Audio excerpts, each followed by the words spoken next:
like a half-court shot. No fluff, no filter, no sponsors to please. Just three good friends shooting the breeze.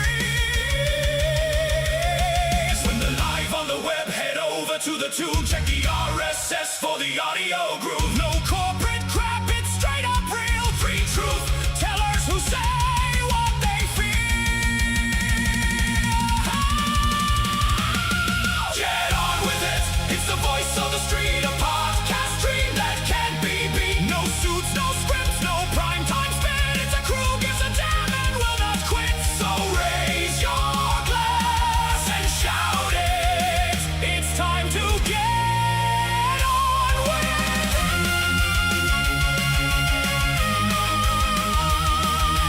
Get on with it. The one and only. Well, listen, it's what kept me from marrying Victoria. Whatever her actual last name is. It wasn't for that Beckham guy and my looks and my financial stature and everything else I have going against me. Who knows? Who knows? Yeah. All right. You two. You could Another have married. place, another time. You could have married. You could have married Skanky Spice. I could have married. Who is the Emma Bunting? Which one Yeah. was she? I don't Dumpy know. Spice or whatever her name was. Dumpy- could've I gotten her. liked Baby Spice. We should do a whole. Maybe show that on was your her, favorite Baby girls. Spice. There was Angry Spice, Bitchy Spice, and Cranky Spice. I like them Like, too. didn't Betty White do a skit with them, and she was I Old hope so. Spice. She was Yeah. Old Spice. Spice. That sounds about right. Yeah. That's good stuff. I like All Baby right. Spice, but yeah.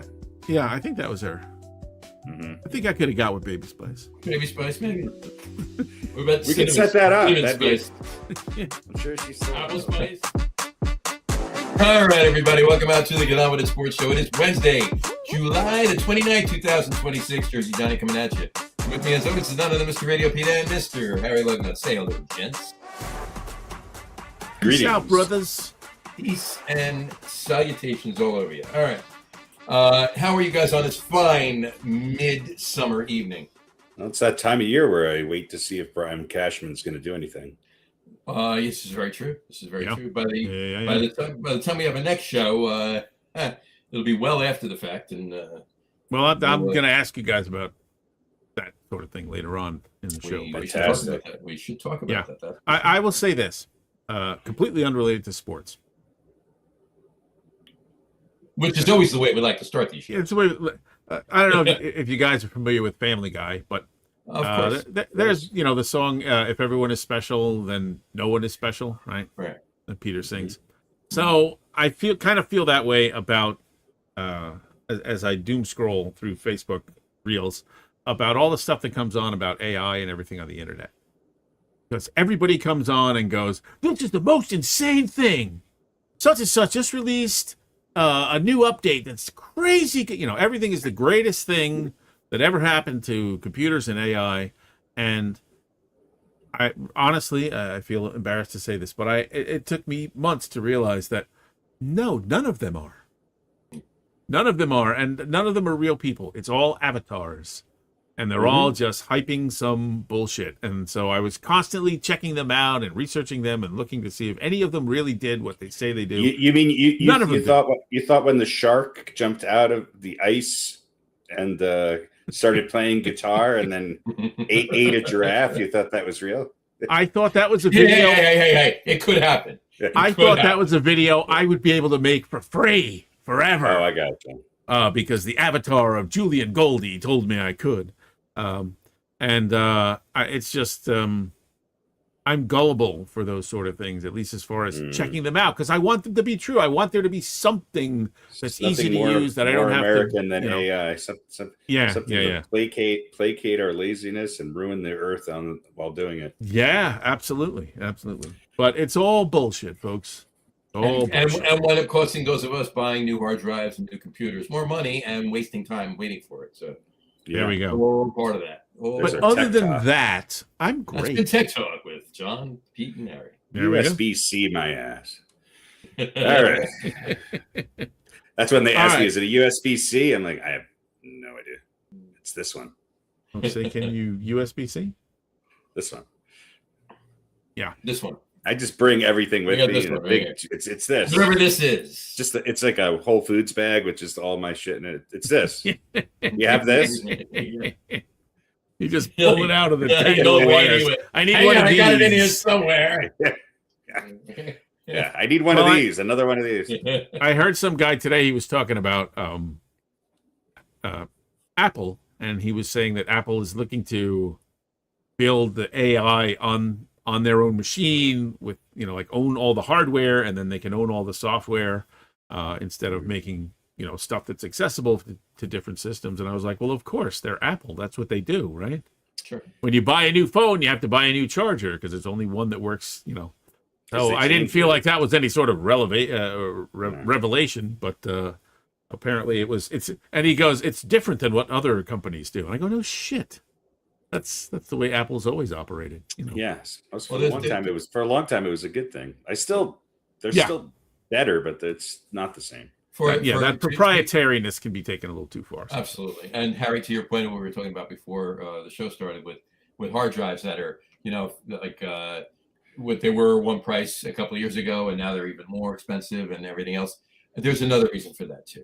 And that is 100% because they don't want you to buy those. They want you to increase your cloud storage because they want that monthly payment. They don't want you to buy a hard drive once and then you can put everything on it and that's the end of it. They want you that. They want the subscription. They want that money every month. Sure. Yeah, of course they do. When you pay hundreds of dollars for storage, I actually want to have to bring it out on a dolly. I want there to be fans involved. I want to not quite be able to shove it under my desk. I want to hit my shin on it. I want to hear it in the middle of the night. Now it's literally the size of a credit card. Yeah. This is my new 5 terabyte drive right here. There you comes in the shape of a bottle cap. That's it. Yeah. Right there. But I've also seen advertisements for build a server in your home. Okay. Whether it's using an old computer or whether it's just, and you can put like 3 guys on talking about that. But that, it's the size of in your bunker room next to your cold plunge. Well, I mean, it's the size of a desktop, and they're like each of these 6 slots holds 48 gigabytes, and you can have all the storage in the world. Giggity bytes. I'm gonna write that down. Give a gigabytes. Yeah, gigabytes. So that's kind of I'm going to see if that sort of takes off. But I've been seeing ads for that too. They're like, because that's exactly what they're saying. Don't pay somebody for a cloud. Save all your stuff here. You back it up here. This is your server. You can access it from anywhere. Sure. Yeah. Anyway. There you go. All right. That's we invented a new word tonight, folks. Give a gigabytes. There we go. Look that up. Whatever. All right. So let's talk some sports. And the big story in the world is LeBron and Philly. Now, last show I asked you guys about the reordering of things with Giannis, moving to Miami, and what's his name from the Celtics going to Philly, and was the East sort of reordering. Well, now we got another wrinkle here. A lot of wrinkles. He's in his mid-40s, so a couple of wrinkles. Yeah, so I'll ask that same question again of my Knicks fans, co-hosts and friends here. Do you think this makes Philly the favorite? No. No. You still think the Knicks are the favorite for the East? I do. They still are. Every outlet still has the Knicks. And look, Philly got a lot closer. Philly was, and I'm paraphrasing this a little bit. The numbers may be a little off, but you'll know what basically I mean. Because I heard the numbers the other day. I don't remember what the hell they were, and I didn't look them up right now. But basically, before the Jaylen Brown trade, Philly was 2,500 to 1 to win the NBA championship next year. When the Jaylen Brown trade came along, they moved down to 1,500 to 1. And now they're 700 to 1. Now they're 14.99 with LeBron. And now they're 1 to 200 now. And an early bird special. And now they've already won next year's NBA championship. Yeah. They don't have to play. It's listen here. I don't think this vaults the Sixers. It makes them a lot better. Yes. But they're not. I wouldn't say they're a clear number one, right? I don't think a team that was playing with an injured superstar that didn't lose anybody else and added Jaylen Brown and LeBron James, you don't think that because that superstar is going to get injured again. He does everything. Well, that's the big thing. And I said this last time, but if Embiid stays healthy, okay, if Embiid stays healthy and Maxey stays healthy and Brown stays healthy and LeBron plays like LeBron, yes, they're going to do damage. You have four guys who on any night could score 30 points. Between them, they could score 80 points, just those four guys. Sure. Yeah, and we talked about Brown being, sort of a replacement for when Embiid is hurt. Right now, they have another guy besides Maxey. Yeah, and Brown now they have two other LeBron guys. are both really great defensive players. So, the Knicks are the champs, and you got to beat them. But if healthy, I think the Sixers are. I'm not going to say they're better than the Knicks, but they're right there with them. Well, the Knicks made a move that is definitely going to help them. All right. And what's that? They signed a former player as assistant coach.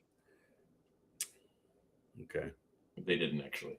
It's a rumor going around out there that they signed Carmelo Anthony as an assistant coach. Well, that'll help the defense. I was going to say, is he going to teach him ISO or what? Yeah. No, one of the comments on it was a spoof kind of thing, but one of the comments on it was, Craig, he can teach them how to score 40 points a night by missing 50 shots. Well, I don't know about that. I think Carmelo gets a bad rap, but Josh Hart with an actual turnaround jumper and the ability to post somebody up would make him a good player. It would. Definitely would. Yeah. Look, I think the Knicks still have a shot, but nobody's repeated in 9 years, 9 years. So it right off the bat, regardless of what Philly did, it was still going to be difficult for going against recent history for the Knicks. Yeah, and we don't know what's going to happen with the rest of the offseason. Who knows? Yeah. Yeah, there's still a lot of stuff. But I don't think it makes Philly the favorite. No, I don't. There's a lot of other good teams. I tend to think it makes them slightly the makes favorite. Makes them a hell of a lot better. And if everybody stays healthy, yeah, they're going to be right there. I don't think it automatically, just because they signed LeBron after the Jaylen Brown trade, I don't automatically think it makes them a favorite. No, I don't. It does give them too many other good players and teams in the East right now for that to be such a foregone conclusion. Just getting LeBron to Philly, because you know how Philly is too. He has one bad game. Every single sportscaster and fan and everybody in Philly want to be throwing things at him. He doesn't care about that. Yeah, that's true. I know he doesn't, but the rest of the team might. It gives them some cover for Embiid. And it puts them also in a position where if they're close to it, maybe he doesn't have to come back and play hurt. Right, he can become their have Giancarlo Stanton, Yeah, right, but he'll have some time to get better. They'll have a little bit of cover for him rather than we're this far behind with this many games and we need him out on the floor. It makes them more hateable. I mean, now I legitimately can't stand them because I hate Embiid. And LeBron's just, I don't know. The problem I have with LeBron is that every other so-called GOAT or secondary GOAT or Billy GOAT or whatever, Billy GOAT. they have sort of this story that's very simple and clean. Jordan played for the Bulls. I wish he didn't play for the Wizards. It's just he's been all over the place, and I'm not saying that didn't happen back in the day. There were other great teams that were built around great players, and they kept filling other players came to play with that great player. Nobody comes to play with LeBron. LeBron goes and plays with other people, and that's the big difference. LeBron did everything right early in his career. He said everything right. He played right. You know what I mean? He was the guy. He was worthy of the praise that he was getting, and he lived up to the hype that he got when he was a high schooler. Well, but then he's one of the best ever put right the game. But then things began to go wrong. Then came the decision, which a lot of people didn't like, and then he just began chasing championships and going to the Lakers. The other shit we deal with people, it's nothing. I mean, I will give LeBron this: is that at times he speaks up where other greats never did about societal issues. Yeah, and I appreciate him for that. And I respect him a lot for that because that's something that I'm sure everybody on his business team tells him not to do, but he does it because I think he actually does give a shit. And also, I just, when 20 years from now, and I look back on LeBron, you can't argue that he's one of the top, 5 or 6 players to ever play the game, but I just don't feel like he was. Does that make any sense? Like his impact on me as a basketball fan just is not there. There's also, I think, with a lot of people, this sense that Jordan just went out and played, right? And he was Jordan, and he was great. And he's the greatest ever. And he just went out and played. And it didn't matter what anyone else did. He was doing his thing. Right. There's this feeling with LeBron that he's been chasing Michael Jordan his whole career. And that's this hunt for extra chance. Kobe he wants was chasing to get Jordan. LeBron 6 championships. He wants to get, this idea is, I just feel, and I'm not a Jordan fan per se any more than someone who's not a Chicago Bulls fan.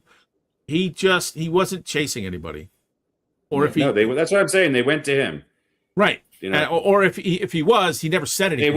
They went to Magic. They went to Bird. Right. LeBron has been chasing people his whole career and bouncing around and stuff. And you're right. Look, going back to Cleveland, winning the championship was great. The guy's an amazing player. He's done some amazing things. But there's also been a lot of shit that a lot of people didn't like, whether it was the decision, his time in LA has been largely the Bronny thing, there's just been a lot of stuff that's left a bad taste in people's mouths. The Bronny thing sort of really showed a little bit of what I would call like borderline narcissism. Like, people say he's an egomaniac, not dealing with reality very much, So putting yourself ahead of everything else, right? Yeah. So, but I mean, you also, you can blame the Lakers, but you also go, well, what were they going to do? Cut the guy because, like, was he going to leave if they said, no, you can't, we're not going to draft Bronny? Well, yeah. And it's interesting because he also doesn't stick it out. It's like the Lakers, They brought in one of the best players in the NBA to play alongside of you, and he could have re-signed with the Lakers, but he doesn't want to have to. I think he said, you know what, I'm not going to be number 2, so I'm just going to go be number 4. I'm going to go someplace where I don't have to carry the load every night. Right. And I think that was the smart thing with this decision, because let's face it. He's not going to have the ball in his hand as much with Brown and Maxey on the court, and Embiid's going to require his touches when he's there. So LeBron's, you might see a dip in what LeBron does statistically, but I'll tell you the one thing LeBron can do that he can still play defense better than 95% of the people in this league. He can cover multiple positions. He's a great rebounder, and I'm not sure he's had this depth ever before, even in Miami. Chris Bosh was not Joel Embiid. No. Dwayne Wade was amazing. Right. But they didn't. You didn't look to your left and have Maxey, and look to your right and have Jaylen Brown. Yeah. That's a dangerous team right now. And he won't have to be on the floor as much either. No. Talk about resting Embiid, they'll be able to rest him. Yeah. So I mean, when you kind of add all that up, it looks like a really good move for him. Yeah, I thought it was a smart move. I thought Cleveland would have been sentimental, but there's something with that team. There's something weird there in Cleveland. I think it's called James Harden, but I don't know. I don't know if the owner just is that a condition or yeah. I feel like that they just still have the weird. Same. They just don't perform well in the playoffs, and there's just there's a bunch of odd personalities there. I think that's just my personal. I tell you, the Knicks right now with the players they have and Donovan Mitchell. Imagine that. Yeah. You never know, though. Chemistry on a basketball team is something we've seen these superstar teams before. I mean, look, Dallas beat the Heat. They went on to win a couple championships, but I don't feel the Sixers are as inevitable as what the Heat were back in the day. I don't think this doesn't feel like Shaq going and joining Kobe to me. This feels like a really good team with a combination of veteran and young players now in their prime, i.e. Brown and Maxey. I think this is going to be Jaylen Brown's team. I really do. I think there's something special about him. Yeah. Yeah, this isn't like this isn't a team where you've got 2 or 3 guys who have to overperform. I think Jaylen Brown's the reason LeBron went there. Probably more than anything else. Yeah, this is a team that's got 4 guys. Just go out and play and do what you do. Mm-hmm. You know, you don't have to overperform. We don't need your best season that you've ever had right now. Just go out and play, and we'll be in it. We'll at least be in it, and then turn it up when you get to the playoffs, and who knows? Here's the one thing the Knicks have that I think other teams don't, other than Oklahoma City more so 2 years ago than this past year, is that there were many times, I know Jalen Brunson's the best player in the history of the game, I get it, but there were many times when the Knicks really made their comeback with Brunson on the bench. Brunson, throughout the playoffs, didn't start great and finished miraculously. Right. He just put it on in crunch time. Like, probably one of the best performances across a playoff that I've ever seen in fourth quarter play. But the Knicks made big advantages in comebacks with Brunson on the bench because their bench is deep. And I think that their second unit is the best second unit in the way in which they sort of manipulated some of the starters playing with the bench people in the end of the second period, beginning of the third period, et cetera, et cetera. I think that's the real differentiator for the Knicks. And we'll see with Mitchell Rob. I think they'll find another big man because they're going to need it. But I think that's, if the Knicks can hold on to that depth and not lose anybody, that's going to be the key. I mean, they've already lost Mitchell Robinson, but if they can hold on to that advantage, I think that puts them in a spot where, as we've seen, they're never out of any game. Yeah. Although that great fourth quarter from Brunson bails us out again. That's not a formula you want to have to rely on all the time. Yeah. No, but it worked for them enough. It worked for them enough times that they were able to win a championship. My point being is that the guys who, while Brunson was on the bench, he's out. The Knicks put it in a situation where he could do what he does. Yeah. They didn't just kind of carry along, stay even. They were able to make some ground, and good point. Jackson. All right. Anything else about the NBA? I think we covered it. No, who cares, right? Yeah, whatever. Pretty much. We'll see what else happens. I won't even talk about the Nuggets. I'm going to give them a chance, but it looks like they're, it looks like they're just going to lose Peyton Watson, and they're in this. They're the first team to get into that second rung of the tax penalty. So I don't know. It doesn't look good. The second apron. Second apron. There you go. All right. Well, I hope they do something. We'll see. I do too. Anything that competes with Oklahoma City, I'm happy for. Oklahoma City and San Antonio. I mean, it's. Well, I like San Antonio though. I don't like Oklahoma City. Can't stand them. Yeah, I know. This wouldn't be this show if we agreed on. I liked them a lot better when they were in Seattle. I liked them better when they had really quality players that weren't dirty little pricks. and floppity, dirty, gigantic, floppity, dirty, gigantic, 7 foot tall pricks as well. Yeah. So yeah. All right, so we'll see what happens. Let's move on and eat some pancakes here. Hot takes. It is time for hot takes. I haven't done hot takes in a couple shows. We got a couple tonight. That's true. That is true. So let you have them, and you got to give me your choices. Here we go. So this is sports in general, kind of mainly back and forth between NFL and MLB. So, but I got to ask you. So, best sports months. Like, are we talking like based on what special Starbucks has? As a matter of fact, we are now. All right, so here we go. So, which? Oh, we have some options. We don't just get to pick. I'm just gonna sit back and let you talk. No, of course you have options. It's hot takes. Which of these two do you like better? January, the NFL playoffs, or October, the baseball playoffs, Major League Baseball playoffs? Now, little caveat: NFL playoffs. You have you also have hot stove going on, and you're in the middle of the NHL and the NBA seasons. And in October, NHL and NBA are just starting up, and you have football obviously started already too. So, but playoff wise, January NFL playoffs or October Major League Baseball playoffs?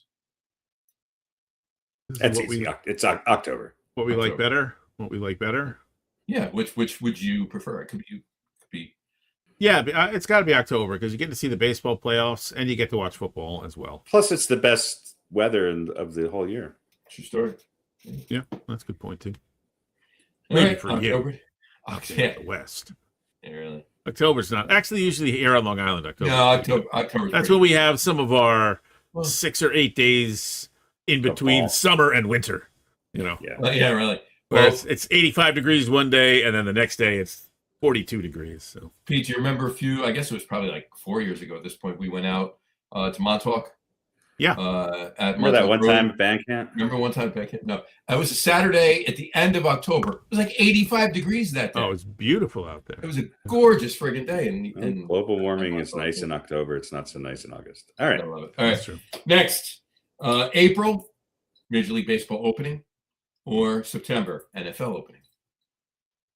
Baseball, April. September. Okay. I'm going just based on what months I like. I like All right. April because it's baseball, and I don't like the way the NFL. Look, we talked about this before. It starts on Wednesday this year. Yeah. Fucking Wednesday. They can't even wait till Thursday. We have a show that night too. Yeah, I know. Yeah. Fantastic. We're gonna be really eating into that. No one is gonna. No one's watching football that night. Nobody's watching football Yeah. between They want 7:30, 8:15ish, and to 10 hear Johnny's p.m. top 5 pop keyboardist. Well, no, the game is out in Seattle, so we'll get a little cover. We'll get a little cover. So We'll get a there we little go. cover. All right. And so you disagree on that one. And then last one, July, the dog days of Major League Baseball, or November, we'll call that the dog days of the NFL season. November, because you got Thanksgiving games and all that. That's good stuff. Basketballs, hockey. In November, you got almost everything. So, sometimes you even have baseball. Yeah, almost always in the beginning of the month. Yeah. Yeah, Unless it's I late. agree. I agree. I'll take Right. November. All right. So basically September, October, and November for Harry. April, October, and November for I'm a fall guy. What can I say? for Pete. Hey, you know what? I understand what Pete's saying. Hope springs eternal, right? Sure. It's always Sure. it's the best time of the year for Mets fans, that's for sure. But Lately, certainly. lately, For a He while likes now. April because he likes to put on his Gordon's the Fisherman slicker and Yeah. dance around in puddles. Well, plus I can stop getting wearing looks. high heels too. Well, I can stop getting looks for wearing high heels and shorts. That's I right. wear shorts and high heels in the wintertime, and people are looking at me like, "Who? What are you wearing shorts for?" I Where'd you assume get that's that? why they're looking at me I funny. think they're looking at him and go, where did he get Well, those? Like they make them that large. But once April rolls around, they're like, yeah, Forever 65. she's dressed for spring. Forever 65. I can't stop there yet. No, not yet. Oh, you can. He's I got itching some- close. Well, yeah. I got to use a No, fake you have ID to be- get they in there. ID you to get in there. Yeah, exactly. The clothes are for 65-year-olds. And You you- don't have to be 65. Oh, no. Could you imagine? Come on, man. My birthday's next week. Let me see your I'm ARP 64. card before I land. I'm 64 and No elastic 362, no elastic 365. waistband for Come you. on. Yeah. You'll Let have me to get in. your mesh belt somewhere else. Let me in. My older brother used to work here. Yeah. Let me in. All right, there you go. All right, That's hot so there takes we for go. tonight. There we go. Cool. All right, so let's move on to our favorite topic, I guess, and that is baseball. Baseball, And- everybody go do me. Yeah. Yeah. Oh, let me. There we go. Don't want to pull that up yet. We're gonna do an Are They For Real and an over under for baseball there as well. But is anybody happy with what's going on with the Mets and the Yankees? just in Yankees general, okay, or right? No, in general. Well, the weather was decent today. No, I'm kidding. No, not at all. Not at all. I mean, Well, you guys are Mets fans. Yeah, I'll take it really quick first because I know you got a lot to talk about the Yankees, and at least you're only a game and a half out of first place. So here's the thing. I've said this a million times before, but when Bryce fucking Harper, all right, announces basically the same thing that we've been talking about this whole season in how David Stearns basically just criminally destroyed the Mets and any identity they had. He's had a lot to say lately. Yeah, and sat there and literally sounded, magnanimous in talking about it, right? Like he wasn't being a dick and laughing at the Mets as a Philly guy or anything like that. Whatever. He was actually just, I mean, he was giggling a little bit about it, but he wasn't laughing as he was putting the Mets down kind of thing. He was like, basically, I took it. He was just laughing at what David Stearns did. And I do too. He's a fucking idiot. What the shit that man did to this team is criminal. And they're talking about trading Freddie Peralta back to the Brewers. They should take David Stearns with them. Go. See you. Goodbye. Bye-bye. I made it short and sweet. I can't keep talking about this. The man is an asshole. What he did to this team is criminal. And how Steve Cohen can sit there and say he's here for the rest of this year and another 2 years, no matter what, it just leads me to believe that Steve Cohen really doesn't give a shit either. He just wanted his casino. Well, I thought they would be doing a lot better, and obviously some of these aren't working out right now, but let's see what happens. I mean, this year is obviously, they're going to have to maybe some of these moves at the trade deadline can help them for next year. I don't know. I think that they just don't seem to have great chemistry right now. They destroyed the chemistry. They took the guys away that had the chemistry there. They really did. Yeah. So, and then now they're talking about, okay, well, maybe they'll trade Francisco Lindor. Well, you know what? Trade everybody that David Stearns didn't bring here, because that's what this boils fucking down to. He wants a team that he built. They're not going to trade. They're not going to trade. Well, they're not going to be able to, right? Nobody's going to want that contract. So. Yeah. Yeah. And look, that's what we said about Stearns when he first came on and started, right? He's going to get rid of the people that were there that he didn't like before, and he wanted this to be the team that he built. So we kind of knew that going in. Right. But what we didn't know is that he was going to be really, really bad at it. Yeah. And, the team that he built in Milwaukee, who everybody, including myself, thought were going to drop off this year, are probably going to get Tarek Skubal and beat the Dodgers in the National League. So he's got a track record that has been exceptional. He hasn't had the money that the Mets have to do what he's doing, but it hasn't worked out yet. But as a non-Mets fan, it's easy for me to say maybe it will, because I do think that some of the pieces that he was able to get were good, were good pickups. Right. I think he's dumb to try to move Clay Holmes. I think that Clay Holmes should not go anywhere, and I don't think he should be trying to move Weaver either. Weaver. And I would love to see him come back to the Yankees. Don't get me wrong, but I think that's short-sighted a little bit. Now I know they're on. I think Holmes on an expiring contract. Weaver was just signed for 1 year, right? I think it's just this year. Yeah. Yeah. Anyway, it doesn't matter. My point being is that those I thought were really good acquisitions for him, and relatively speaking, not uber contracts. The Freddie Peralta, 5-inning Freddie. Now he's a over 5 ERA Freddie. I knew that wasn't the best move. I always thought that he was kind of an overrated free agent last year. Clay Holmes signed a 3-year contract, so he's this year and next year. So that's attractive for people that are trading for him. And there's, I could picture the Cubs or somebody else who needs a starter, going out there and getting him, especially if you have him. I mean, that's the big thing is I hate these. Let's rent a guy for 6 months or 3 months, and then they're gone. Well, one other thing too, to make mention, going back to the Bryce Harper thing, he actually said like that the Mets basically, when good, are the Phillies' top rival in the NL East. But regardless of that, he said, and the Braves, they have the games against the Braves and everything else. But he said, when the Mets, and I quote, got rid of Jeremy Hefner and Atlanta picked them up, they were like, oh shit. All right. Mhm. So Jeremy Hefner is regarded around the league. That's another thing he did before the season even started. He swept everybody away from Carlos Mendoza. Yeah. Good or bad, he took his entire fucking coaching staff away and left them with new guys too. Well, how can you run a season with half your team new players playing out of position, get rid of all your chemistry players and homegrown Mets, and then bring in a whole nother? We've been talking to this is rhetoric. And you have a manager who is not a seasoned veteran who may not know how to deal with that situation. I know this is blasphemous to Mets fans, but Mendoza I never was excited about. I don't think he's a great manager. I hope that you get somebody better. Yeah. I don't think you'll get much disagreement from either one of us.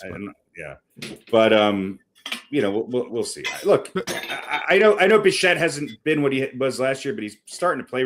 I mean, when you got Bichette, Soto, Lindor, that's kind of a core that if you can get the right pieces, which I think they'll be able to do, I think they will have a decent team here. This year is obviously a write-off, and they're going to be selling and probably trying to get prospects and other deals. But hey, at least they'll be doing something. Like, you can't complain that the Mets don't make moves. They're not always the best, but they're making. Who was complaining about that? No one was complaining about that. Here's what I'll say about back in the day. You sure did, before Steve Cohen got there. Look, I didn't have any problem with them getting rid of McNeil. All right, he had a great season that 1 year. That was a smart move. Nimmo, you know what? Yeah, no, turned out to be a smart move. It turned out, well, yeah, I guess it turned out to be a smart move. But Pete Alonso, that was the dumbest fucking shit I've ever fucking seen. I think Nimmo's having a pretty good year, isn't he? Or did Nimmo's having Nimmo's having a decent year. It wouldn't have been a bad thing to keep him. I don't want to say it's irrelevant because who they got to replace him isn't working out. So no matter what, the smart move there, based on what has happened so far this season, would have been to keep Nimmo. But Nimmo aside, the stupidity that he did was getting rid of Alonso. Here's the thing I'll say about it. And letting Diaz walk. I think that was the biggest thing. Yeah, they didn't even that was even. Here's what I'll say. I think, Harry, I hope you're right. I hope there is something bright on the future on the horizon. We were not, and obviously the Uncle Steve is not going to come out there and really say this, but there was never this perception that the Mets were going to be burned to the ground first and then rebuilt. No, you're the right. idea was we're going to bring Stearns in. He's going to make smart moves. He does a lot without a lot of money, and this team's going to be better. And we're not going to wait 2 or 3 years for that. That, to me, that was what we were all thinking, and that was the bill of goods that we were sold. And obviously, that has not happened. Well, here's the difference, is that if you look at Milwaukee, Stearns, what he's always been able to do is they're maybe the best, but other than the Dodgers, because the Dodgers, I think, have 10 of the top 100 prospects in the minors. But that aside, Milwaukee's always been able to keep really good young prospects and gather them from other teams. Who's the Dutch boy closer? Hader? Is that his name? Whatever. Bill Hader. Bill Hader. When they traded Bill Hader for well, they've always been, let's not overpay these guys, and there's the next man up because they have the depth in their system. And that, look, they've also had a lot of homegrown players. Right. So Stearns has never really been in a position where, hey, do what you want. Here's a big bag of money. He's always been having to work with a system that has young players that are insertable and can develop into stars. The Mets don't necessarily have the strongest farm system right now, or prospects. So why bring him in? So now the one thing is that he's kind of in a different role, and that's the big question mark to me. Yeah. Like, so do we have to wait another 3, 4, 5 years as we build our farm system? No. And then he'll be able to operate and work his magic? I mean, this is not what we were waiting for. And this is not what Uncle Steve said when he bought the team. Right. You know, Here- and that's here's why the it's po- really here's the- frustrating. If here's they the good come side in to and it. said it's going to be rough for the next couple of years, Right. and we're going I to don't lose think some they players that I you don't think they love, expected this. but we have a plan. It's going to take a while. All right, it still would have been frustrating, but that's not what we were told was going to happen, No. and that's why we're all really pissed. A World Series, competing for a World Series within 5 years. Within 5 years. And you know what? Or in the World Series, not competing for one, but competing for World Series within 3, I think he said, and then in a World Series within 5. This is year 6 of Steve Cohen. Yeah. So, No, and we came close once, but we did. I would like to point one thing out, though. We have been doing this show since the Wilpons owned the team. So, yeah, there we go. By the way, real quick, Six followers. my little friend. say hello to Dave Scardino, Hey, Dave. How are you, sir? who Dave guess he likes Scotino's the- on the line from Passaic. He likes- we get Dave calling in from Bergen County. Welcome he likes to the Joe Franklin he likes show. January and the NFL playoffs. I like January go. Jones. Yeah. I like January Jones and the NFL playoffs. That's my Netflix and my, Jones. it's my LinkedIn page. All right. Yeah. So there's the Mets. All right. All right. Now I'm gonna go make a sandwich. Talk about the Yankees. I'll be back. I don't have much to say. That they have the best pitching in baseball, and somehow they're managing to win game. Look, they're 3 out of the top 4 players are hurt. Fried is on a pitch limitation that's pretty severe. But their pitching has been phenomenal. And if the Yankees can go out and look, the one guy I wanted them to get just injured himself. So, Shea Langoliers, I thought, and I said this last year, would be the perfect piece for the Yankees. Austin Wells is a decent defensive catcher. He's not as good as Yankee fans make him out to be. He's okay. And he knows this pitching staff. But he is a fucking abomination at the plate. And every once in a while, when I think that Jazz Chisholm and Anthony Volpe are completely useless, they get a hit. The Yankees have won these last couple days with role players getting timely hits and not necessarily relying on the home run. And that's refreshing. But they need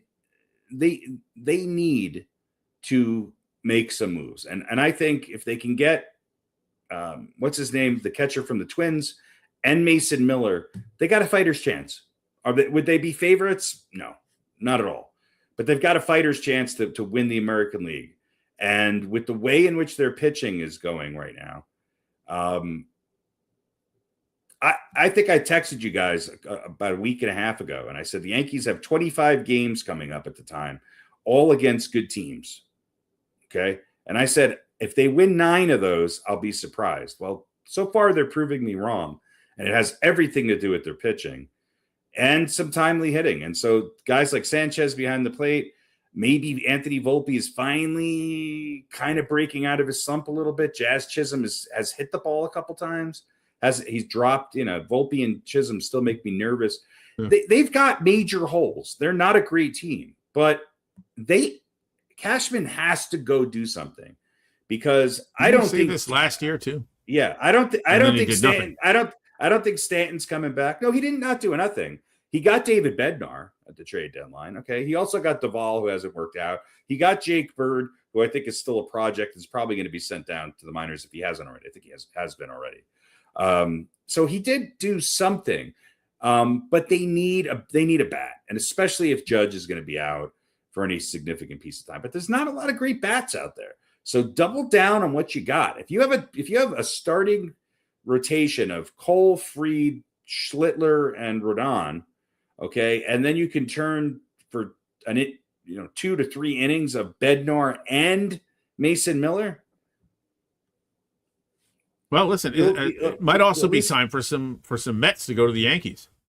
Well, I think Luke Weaver is going to be back on the Yankees, but I think the Yankees are waiting to see if San Diego is going to trade. Yeah, is going to trade Mason Miller, and I'm not sure that's a sure thing. And other than that, I'm not sure who the big. I don't think a lot of the big names are going to move. I think the other guy that would be perfect for the Yankees, but doesn't fit on the Yankees because of their is Arez. I think Luis Arez would be the perfect leadoff hitter for the New York Yankees. And if Bellinger and Judge can come back and you have that top of the lineup, then I think with Ben Rice, I think he got something special there because he gets on base and he's playing second base now. So if I woke up on Monday and somebody said the Yankees traded Jazz Chisholm, they got Mason Miller and Luis Arez and didn't get a catcher, I'd be ecstatic. But if it's hey, we got that's a really good trade for the Yankees. Yeah, well, you know what I'm saying. They probably would have to give up prospects for these guys. Yeah. But I've been hearing about these fucking prospects forever. So either George Lombard Jr. is a great shortstop. Guess what? I don't know if a team that has a shittier one. So bring him up. He can't be any worse. Yeah. If or sell the mystery of him, shove Jason Dominguez in that box, put a fucking stamp on it, and get it the fuck out of here. Because these prospects do nothing. They do nothing for me. Now Spencer Jones hit a home run today, but he'll strike out 9 times in the next 2 days. Yeah. So if they don't play and you don't trade them, then they're not worth anything. Yeah, and so you don't have a future past 3 or 4 more years. You got 3 years with Judge, and that's it. Cole is getting older. Fried is getting older. Schlittler's young, but pitchers, you never know. Get healthy at the right time and go all in right now. What's the worst that can happen, Hank? You're going to have to give up one of the houses in the Hamptons? Come on. Do it. But they nibble around the edges again. The Yankees aren't doing anything. All right. There we go. We need a catcher. How happy are you that the Dodgers got Halverson? The Dodgers just. I mean, we don't have enough. Somehow I like them, but you know the blonde-haired guy in the Karate Kid. That's who the Dodgers are. You know, they're just dicks. They're Mr. Lawrence, right? Lawrence was his name. Yeah. Oh, that was his last name, I think. And Johnny Lawrence, yeah. And I wouldn't be surprised if in a couple days Tarek Skubal's on the Dodgers. I mean, would that shock you? Oh my God, no! I'd just be like, no. That's right. The thing. There's nothing that really could shock you about what the. Yeah. They made an AI Sandy Koufax. He's going to start game 2. The Dodgers are Johnny Lawrence. Yeah, that's great. Yeah, exactly. He's great though in the reprise of whatever that. Yeah, it's really good. Yeah, of course. Oh yeah. But unfortunately, the Yankees don't have a Mr. Miyagi, and in real life, whatever his name is, gets his ass kicked. Yeah. Then we need a Miyagi for Aaron. Yeah, we need Mr. Miyagi to catch. Is there anybody that can catch and hit above 175? Jesus. Anyway, it's gonna be Joe Girardi. It's gonna be frame inside, frame outside. That's right. Ball outside, frame in. Ball out, frame out. Yes. All right, let's stay with the baseball theme and let's do a little "Are They for Real?" Shall we? Yeah. Let's do that. What is real? What is real? How do you define real? If you're talking about what you can feel, what you can smell, what you can taste and see, then real is simply electrical signals interpreted by your brain. Pretty sure none of that's real. You're not real. For real, for real, for real. Yeah. What is real? All right. Are They for Real? Baseball edition. And we're going to be talking a little bit about the playoffs and the wild card. Because we've been seeing the Red Sox pick who gets traded and who doesn't get traded. Well, we are. Oh, okay. That's over under. That's kind of a weird. The over under everything is a half. Either it's a yes or a no. But first, we're going to talk about who's for real as far as making the wild card.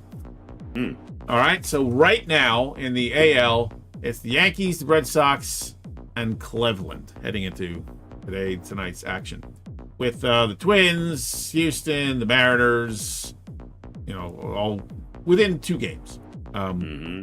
So I'm going to ask you about that. Are the Red Sox going to stay hot enough, good enough to be a wild card team? Yeah, I mean, what are they? I think they're 8-2 in their last 10, or 7-3, something like that. I mean, 7-3, yeah. They've remained pretty. Yeah, I think they will. Okay. I will say yes also. Now, amongst teams that are out of it now, the Twins are half a game out. So it's Yankees, Boston, and Cleveland in the wild card right now. But I'm going to kind of jump over them because it's the Twins. Who gives it? Fuck the Twins. Even if they get the wild card, they're going to flame out anyway, right? They always do. So I'm going to ask you about the teams that are behind them. One of them is your favorite, Astros there, Harry, who are a game out of the wild card right now. So will they get a wild card spot? Or Seattle. I mean, well, that's the other one I was going to ask. Yeah. All right, so about those two, so you can give me your picks on both of those two. I think that it'll be the Yankees and Boston. I think it won't be Cleveland, and I think it'll be either Houston or Seattle. Well, you got to pick one. I think Houston. Harry says Houston, yes. So that means the Mariners, no. Or the Mariners might. No, they can't. It's hard. If it's going to be Boston and the Yankees, then there's only room for one other team. Oh, yeah. So it would be the Boston, the Yankees. There's 3, right? Yeah. And the Astros. Yeah. All right. So Astros, yes. Mariners, no. John? And the reason why is that I still think Seattle's going to win the West. So that also puts Texas into that wild card mix. Yeah, that's true. That's true. Yeah, Mariners are not where we thought they would. I mean, a lot of people thought they were going to be better, me especially. But well, yeah. So they still have time. But Johnny, what do you think?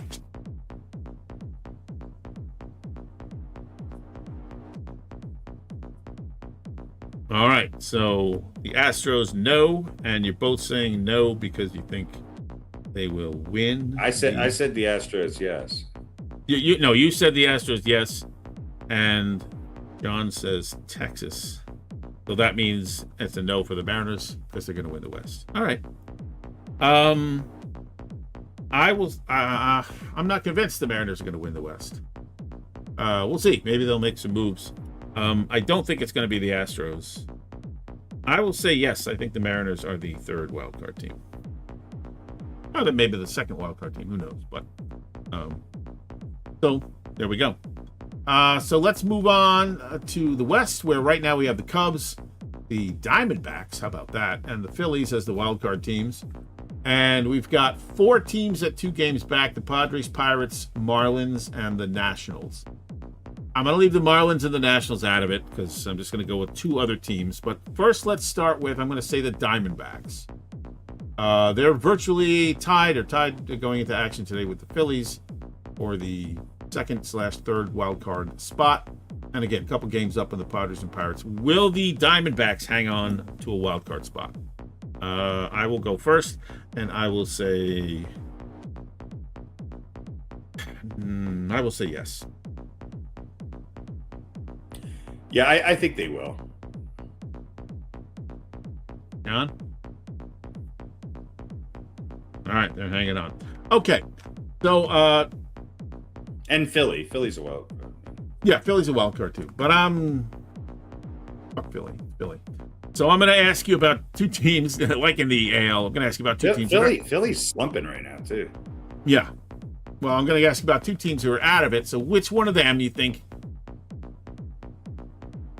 Yeah. One of the bright spots for the season. Right? We're going to be those fans. Yeah, well, remember when we kicked your ass 2 out of 3 back in late July? Remember that? Yeah, you know what? I saw the stat. Their offense against Atlanta is amazing. It's scoring runs left and right. Anyway, so who's more likely between the Padres and the Pirates And let me just give you a couple of numbers for comparison here, okay? Run differential, Padres are -20, Pirates are +37. At home, the Padres are 28 and 24, the Pirates are 29 and 28. On the road, San Diego's 26 and 29, Pirates are even at 26 and 26. Here's the one that might weigh your vote a little bit. Against teams better than 500 or over 500, the Padres are 22 and 34. The Pirates are 32 and 34. So just for a comparison between those two teams. So who do you think? I mean, you can say you think they're both going to make it if you think Phillies are going to drop out and maybe the Diamondbacks are going to drop out. But John, between those two or including those two teams, Padres and Pirates, who do you think is going to make it in? Or neither? Pirates are making it in. No for the Padres. Man, I love the Padres, but just not happening for them. Oh, they're 7-3 in their last 10, and they won 5 in a row. So it really depends on what they're going to do. I mean, this is the conundrum they're in. I mean, do you try to get a big haul for Miller? You have another closer the setup guy who could become your closer, but are you giving up on this season? It's not an easy call. I mean,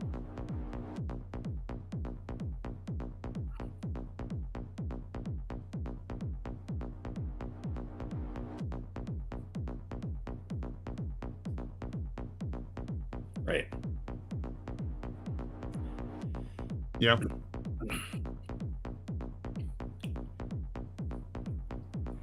Well, I'm going to throw a curveball in here because I'm not sure I'm sold on the Pirates, even though I kind of like them. And I'm not sure I'm sold on the Padres or the Phillies. But if I had to pick, I think it'll be the Cubs, obviously, and the Diamondbacks. Right. For that third spot, maybe the Marlins. I'm going to go out on a limb and pick a team that you're never going to believe I'm going to pick, and that's the Nationals. The Nationals are 32 and 20 on the road this year. Yeah. And, yeah, well, better than the Mets. The New York Jets.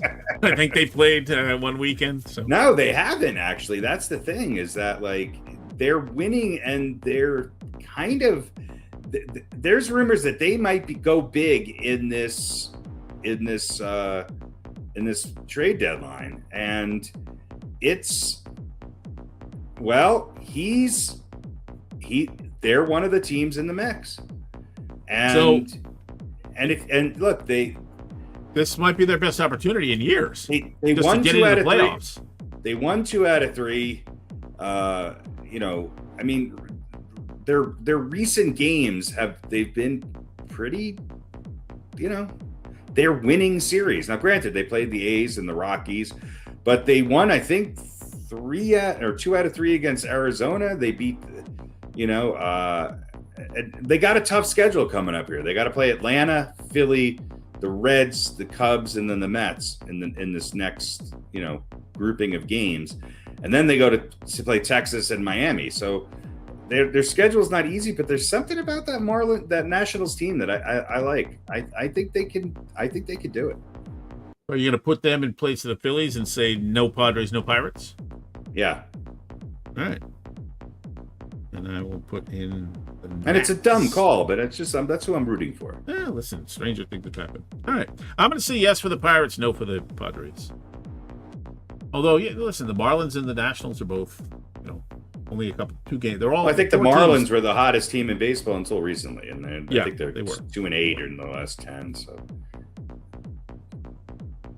yeah. All right. So, listen. This is probably depending on what happens, over the next couple of days. By the time the trade deadline hits, things could be very, very different. But we'll see. That's why we make predictions now and not after we know what teams are actually going to look like. It's more challenging. All right. Yeah, right. Well, this way, if we're wrong, we can go, well, that's before they traded for Johnson. We got to cover our We got to be Vegas. We got to cover our asses here. All right, next up, singular. Are they for real, or is he for real? Jordan Alvarez. Will he get the Triple Crown? And that is the yes. Harry says yes. Johnny says yes. I'll say yes, just because I want to see it. Yeah, great season. Okay.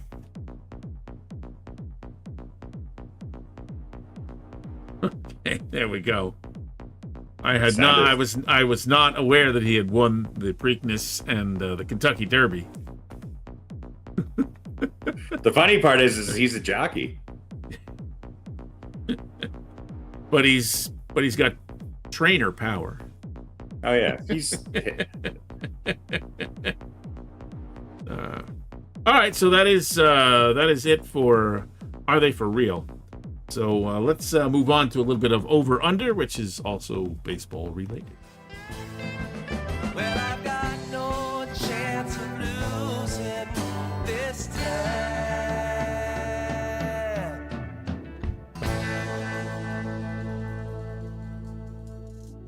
All righty, Over Under. We are going to talk about some pitchers and are they going to be traded? So the over-under, as I said, the over-under is a half. Either it's a yes or it's a no. If you think they're going to be traded anywhere, doesn't matter where. Not asking. I mean, you can give that information if you want to, but not required. So let's put up our list here. We've got 5 starters and 5 relievers to look at, and we're going to start with the defending Cy Young winner in the American League, Derek Skubal of the Detroit Tigers. And they've been playing pretty well. I mean, he's back and stuff, but they played pretty well even when he was hurt. They didn't fall apart like a lot of people He thought pitched they would. today. Yeah. Today was his last outing before the trade deadline. I think it's a decent outing. So let's start with you, John. Does he get traded? Yes. Harry. Yes. Yes. I will agree. Yes. All right, next up, Marlins, Sandy Alcantara, who was, I believe, a Cy Young winner a couple of years ago. About 9 years ago. Does he get traded, Harry? I don't know. His name was on the list last year and he didn't go.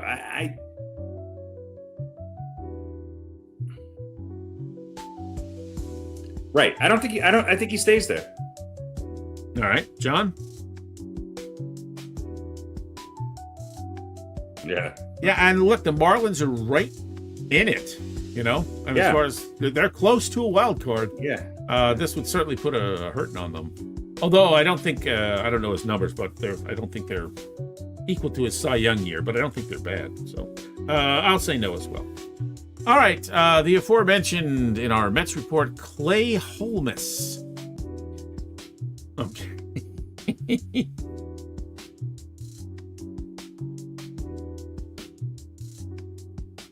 All right.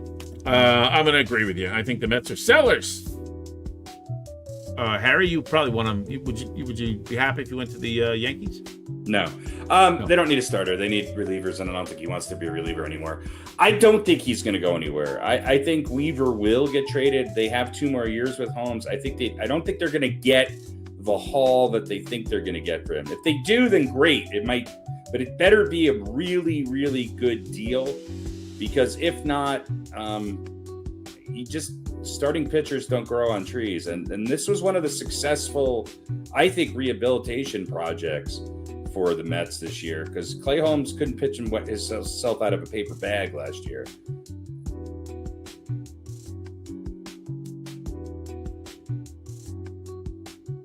Yeah.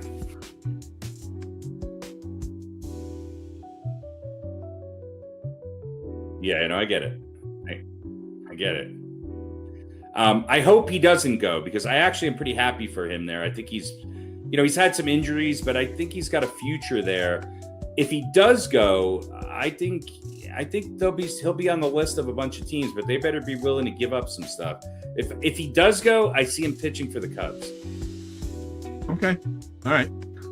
So John and I say yes. Harry says no. All right. Speaking of Cy Young winners, right? Didn't Robbie Ray win the Cy Young recently? I don't know.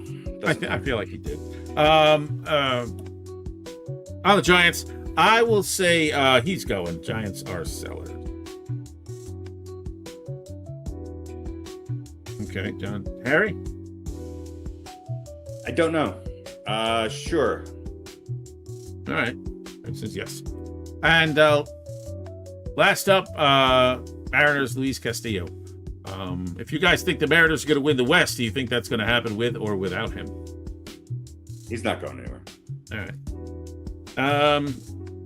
I agree. I don't think they're going to get there, but I think the Mariners still have eyes for the West crown. All right, let's move on to the relievers and everybody's favorite, Aroldis Chapman. Harry, will he stay or go? If you would have asked me this 2 months ago, I would have said absolutely, but not now. No, not now. No, I agree. John? All right, we're all in a lockstep there. Pete Fairbanks, again from the Marlins. If they're going to keep Alcantara and make a shot. Yeah, he hasn't been on my radar, so I don't know. I really don't have an opinion on this. I would say no. All right. I'll say no. Actually, you know what? I'm going to say yes, because I think they'll keep Alcantara, but not because they necessarily think we're definitely going to make the wild card. But Alcantara is probably a better. People are telling me how play. great Alcantara is, and I just don't see it. So, yeah. Yeah. All right. So I'll say yes. I think Fairbanks goes. Johnny?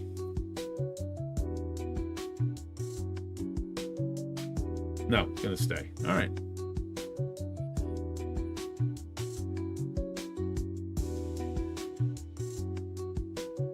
Yeah. Yeah.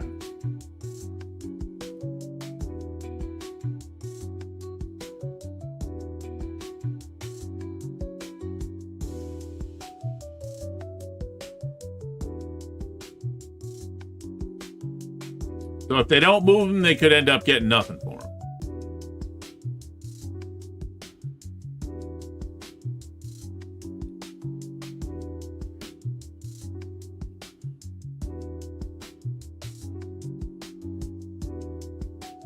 Right. All right. Yeah. All right. So I'll put that down as a tentative no. And a hedge no. All right. Next up, Tigers, Kenley Jansen. Yeah, I didn't even we all realize think he was Skubal's gone. Do we think Jansen's gone as well? I mean, I don't know. I didn't even realize he was still pitching until about 3 weeks ago, and I was. For whatever reason, I was watching Detroit play somebody, and he came in. I was like, "Oh, there he is." Yeah, this might be a case of will anybody take him more than are they looking to move him? You know? I think it depends on his contract. He might go, but I don't. He's going to be a setup guy rather than a closer. I think so. Yeah. So is that a yes or a no? I don't care. Well, you got to pick one. Sure. Yes. Why not? Yes. Okay.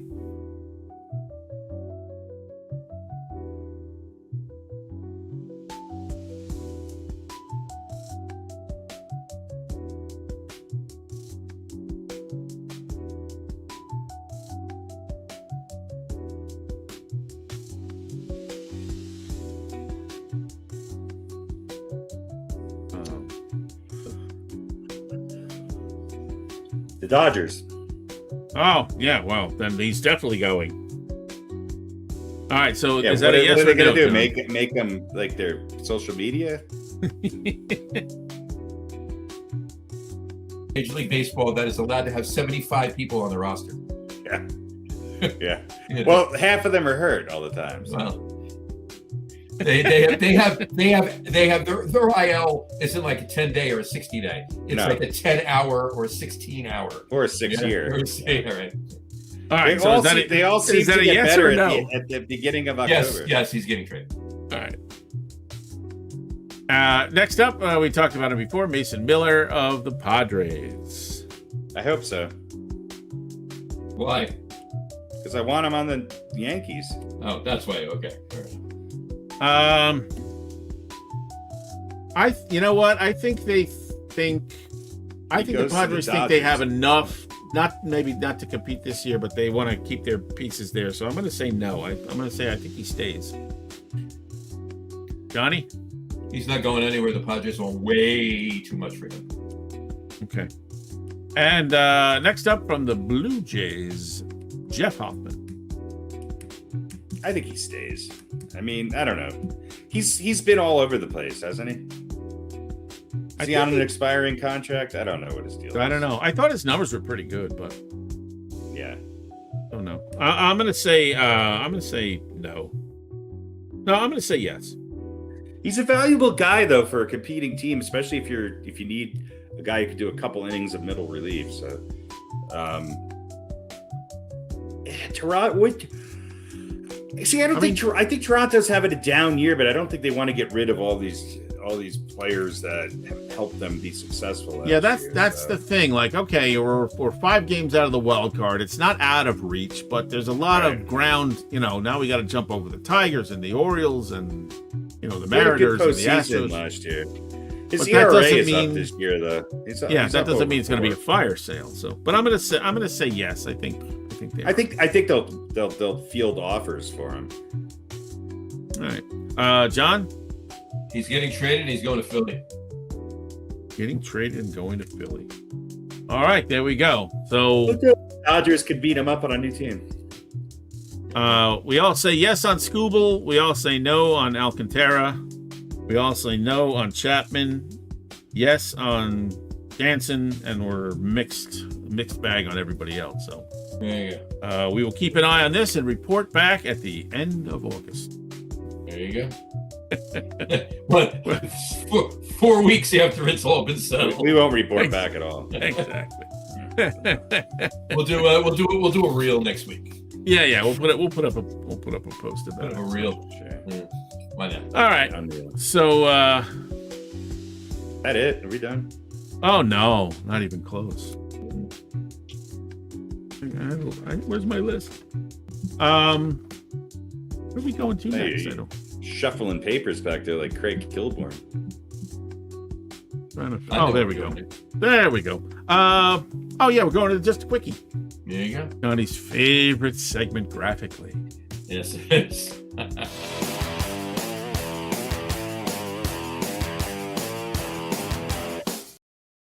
All right. I'm good. I'm not staring right now. I took a quick screenshot, so I'm good. Malkovich is dreamy, let's be honest. It's a good photo. I know. I was looking at Jim Carrey I was gonna say. in the Tiny Blackies. Yeah. It's not the Jim Carrey we all know and love today. That's No, different guy, completely different guy. And if you listen to conspiracy theories, it literally is a completely Yeah. that was proven wrong, but anyway, okay. All right. Anyway, just a quickie tonight. Is a quickie one. It's sports related, but no, what you think? Here we go. So I need you to answer this question: which state has the highest number of beers on average drank per round of golf? Oh God. Mhm. I don't know. 9 holes or 18? Where was Tony 18 Romo golfing the other 18 day? holes. 18 holes. Which state has the state most? has the highest number of beers drank per round of golf on Wherever Tony Romo is. All right. I don't know. Pete?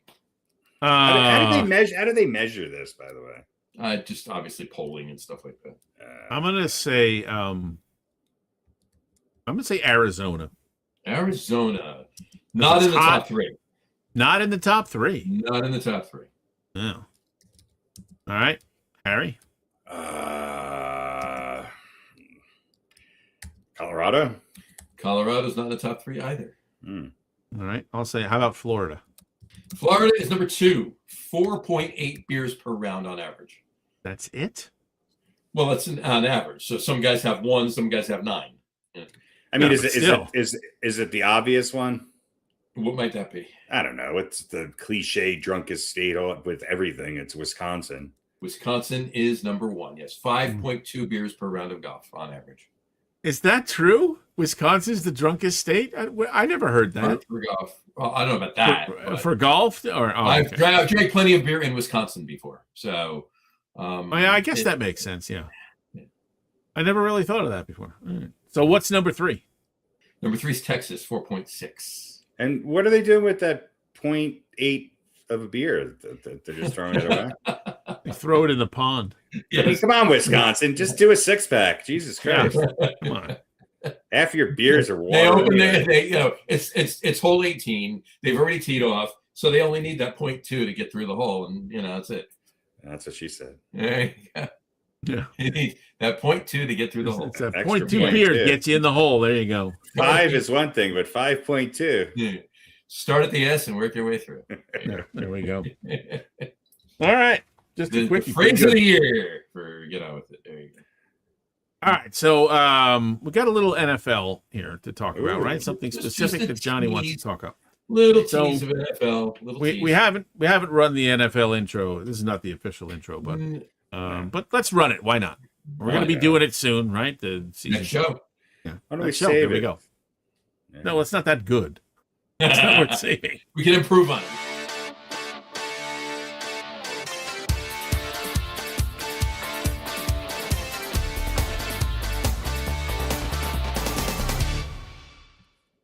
Plus, the date is wrong on opening day. Because Well, I didn't realize it was a goddamn Wednesday this It's a Wednesday. year. So, It's in Australia too, right? So, yeah. I don't know. Whatever. Mhm. Anyway, I'm all really, right. I'm going to be, unless the Jets are surprisingly good, I'm going to be so down on the NFL this year. I know. You're going to be down on the NFL. Yeah. You're gonna be done again. I don't know why I said No, I unless. think. Look, here's the thing. I think the Jets are going to be better than they've been the last couple seasons, which isn't saying a lot. I don't think they're going to be good by any means, but there's going to be a little improvement there. And I honestly think the catalyst there is certainly not Geno Smith. It's Frank Reich. They're Brees Hall is going to be getting the ball a lot. All right. Yeah. So your Jets will win will be up in the higher in the standings than they've been the last few years, but not much. But they will not be last. it's promise, right? There you go. Sure. All right. So basically, all I really wanted to touch on was because it's timely, right? I don't want to talk about it in 4 weeks. John Harbaugh, he addressed the team the day before. They were sitting in the big auditorium, and he addressed the team the day before they left for training camp in West Virginia. And I'm still trying to figure that out. I'm sure there's a reason. I haven't read why. I'm sure it's out there. I'm sure you guys may know and people know, but I'm trying to figure out why they're doing training camp in West Virginia. But whatever, that's not my point. My point is he addressed the team, and I'm gonna basically say kind of the way he was saying it, right? Because I don't want to put up the video because we already getting banned in certain countries for playing certain things on this. Yeah. We want you to see the rest of the show. We want you to see the rest of the show. So, but it's basically he was saying, addressed the team. I'm standing here in front of the New York Giants. You guys are the New York Giants. The New York Giants. Right now, everybody's busting his chops. Like, what is he doing? That's not an encouragement speech. Like they're trying to get him to be Vince Lombardi or Newt Rockney, right? I'm like, but what he was doing was he was trying to let them know that, hey, you guys aren't on a shitty team. The New York Giants aren't a shitty team. The New York Giants are the New York Giants. You just got to look back far enough. Yeah. But well, it's like any other Gen Z, right? History started when they were born, not before that. So. Mm-hmm. But even so, I mean, they won a fucking Super Bowl 13 years ago. It's not that 14 years ago. It's not that far back. Everybody playing can at least remember the fact that the Giants won a Super Bowl. There were probably 10 at least, 8, 10, and the youngest ones anyway. But my point being is he was saying the New York Giants, that means something. Like he never came out. He didn't, at least part of the video I watched, he didn't actually say, that means, or maybe he did actually, but whatever it is, he was saying it for a reason. Everybody's down on him. And the thing that pissed me off the most is that fucking Craig Carton. Okay. On the fan. Craig Carton pissed you off? That's a surprise. Imagine that. Craig Carton pissed me off, right? Craig Carton on the show with Chris McMonagle. The last couple of days, he basically said that he doesn't know that John Harbaugh is a better coach than Brian Daboll. Like John Harbaugh had Lamar Jackson. That's why he was a good coach. He had Lamar. He really? yeah, Lamar Jackson hurt. I think Lamar Jackson was good because he had John Harbaugh, but maybe it's a little bit of both or whatever. But still, he won with Joe Flacco. John Harbaugh won while was winning with the Ravens when Lamar Jackson. He didn't win anything with Lamar Jackson. He won with Joe Flacco. He won with Joe Flacco, right? So what the hell are you talking about? Look, I know. Look, Craig Carton is still a shock jock at heart. All right, and he'd rather stir the pot. He's a giant hating Jets fan that would rather stir the pot than talk regular sports. Obviously, he's good at it. He is, and he's well, look, right, because the other, what is the take if it's not something outrageous, right? It's either this is a good speech that needed to be said, or what the hell is he doing? You don't have to tell me. He's saying that the Jets are gonna do really good this year. They got the right team. Okay, all right. Go home and go to sleep and wake up tomorrow. Well, hey, Jets going to be good, Craig. You want to bet? I'll put some money. I'll put some money on. I don't think he will. He probably would not. Well, no, he can't. He wasn't talking to O.J. Anderson and Carl Banks. He was talking to Cletus and Cooter, the fucking the MAGA boys playing with their blocks in the corner. Let me ask you guys about that speech, because I did see it. I saw the video clip, and I thought it was a little longer than it needed to be. First of all, but Harbaugh's speech. What are we talking about now? Yeah, his speech to the Giants, and I just it was a little confusing to me. Because on one hand, I felt like he was saying to them, "Hey, you're the fucking Giants." He said, "I'm in awe standing up here, in front of the New York Giants." Right. But I also felt like it was sort of out of character for him. Of course, I don't really know him, but certainly what we think of John Harbaugh as a strong guy, and I'm in control, and we're going to do, I'm successful because we do what I tell you to do. So I thought it was a little weird. But I agree with you, but I don't think that was the forum for control. I think the speech should have been, "Hey guys, this is the New York Giants. You're not the New York Giants, not yet. So let's get back to it." I would have shown him clips of 89, 90, and 86 and 2000, whatever final year they won it with Coughlin. I mean, I don't think these speeches really mean anything to these guys. I don't think it's just a different world. It is, and I also just think they're looking for anything. It's one of those times in sports where this becomes a big story and they have to talk about it. I mean, come on, leave the guy alone. So his speech wasn't great. Who gives a shit? I don't judge a guy by his speeches. And look, I do think the jury's out on Harbaugh. I don't think Harbaugh's a slam dunk. Do I think he's going to be better than Daboll? We'll see. Dave. Look. I think. Honestly, I truly believe that by far, this is the best head coach that they've had since Tom Coughlin. He's got a great track record, but no coach has ever won a Super Bowl with two teams, and it's going to be incremental with the Giants. I mean, I don't think if you're a Giants fan, you think the Giants are going to the playoffs this year. I think you're fooling yourself. I don't think the Giants are going. No, I know that. I think they're going to do a lot better.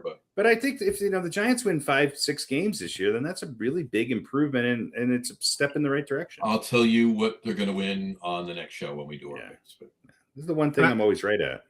I also wonder if I got to be right. I think we've talked in the past a number of years ago about the Knicks, and this is like back in the KD and Kyrie days of the Nets, and how the Knicks had sort of not been good for a while, and these young kids didn't look at them as a storied franchise where they wanted to go, because they hadn't been for a long time.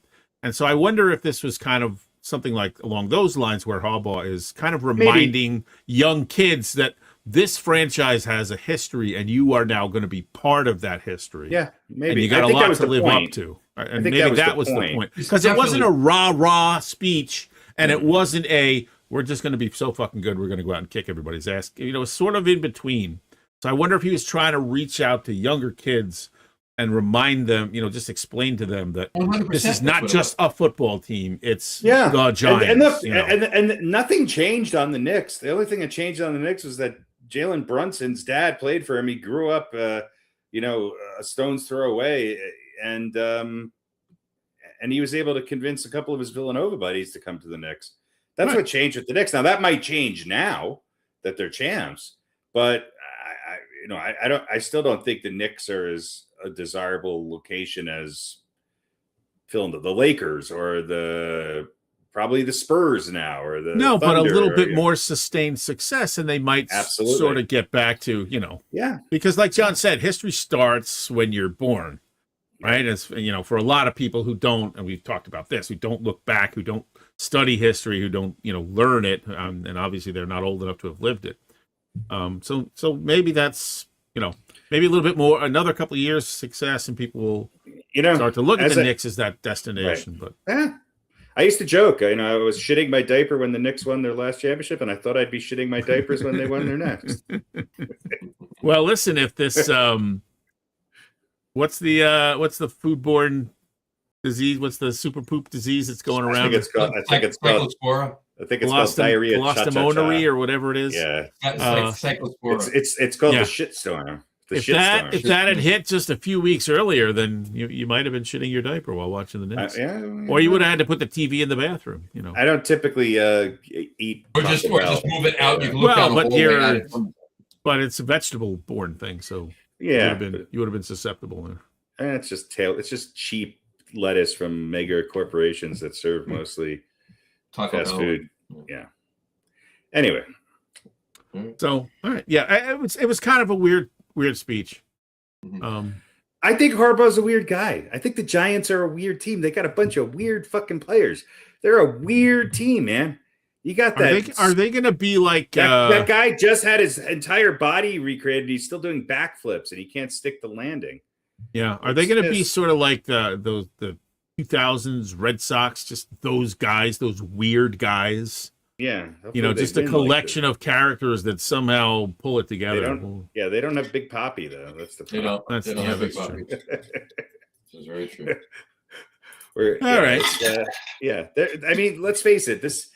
They're not the Giants of Coughlin, and they haven't been for a long time. And if Harbaugh can make them a new version of what that used to be, then more power to him. But he's got his work cut out for him. He's also not the youngest guy in the world anymore. And, that doesn't matter. Coaches coach till they're 80, right? He's not that old. I mean, but look with this new generation of players, the older coaches have not had very much success. Yeah, but I feel like he's young enough. He's in a place where he might be a little bit more adaptable than maybe some. I agree. You know what I mean? Some of those guys that are a little older than him who can't figure out was how to the change best possible option the Giants could have hired. 100%, I mean, without a doubt. I just don't know. I've seen coaches that I think are slightly better than him who have gone and done amazing things with other teams, but they've never won it all with another team. Nobody's ever won a Super Bowl after winning one with the second team. No coach. So if Harbaugh can break that record, then go for it. I love it. But it's really hard. And in today's NFL, it's hard to get all the pieces to kind of fall into place. All right. So there we go. There's our Harbaugh report. Maybe we'll make that a regular segment. But I think some good news on Malik Neighbors. Yes, good news on Malik Neighbors. That other surgery to clean up the scar tissue and everything seems to have cleared up a lot. He's not going to start Wasn't it bad news last week?